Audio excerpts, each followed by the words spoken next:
শিশুদের কিডনির পাথুরে রোগ হতে পারে কি পারে না? এক কথায় উত্তর হতে পারে।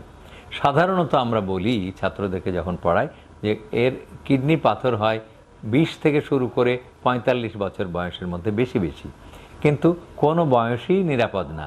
যেমন আমার কাছে এখন একটা রুগী এসছে, সেটার বয়স মাত্র 4 বছর। তো 4 বছরের শিশুর পাথর বের করা অবশ্যই চ্যালেঞ্জিং মানে খুবই বলা যায় খুব অনেক সাবধানতার সাথে অনেক বেশি রিস্ক নিয়ে কাজটা করতে হয়। কাজে কিডনির পাথর হতে পারবে না এমন না।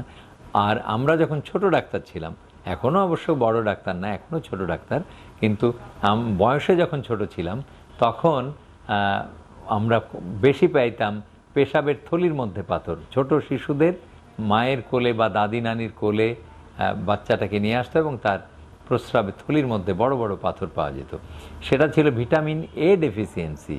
ভিটামিন এর ঘাটতির ফলে কিডনির ভেতরের ইপিথিলিয়াম বা উপরের ত্বকটা চলে যায়, নষ্ট হয়, পেশাবের থলির ত্বকটা চলে যায়, তখন ওখানে পাথর তৈরি হতে পারে।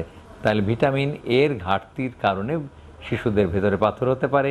ইউরিক অ্যাসিড পাথরও হতে পারে শিশুদের ভেতরে বংশগত পাথর কিছু আছে, যে ফ্যামিলির ভেতরে পাথর থাকে, মানে বাবা মা, তারপরে ভাই বোন, চাচা খালু ফুপা, এই সব বংশগতির কারণেও কিডনির পাথর হতে পারে।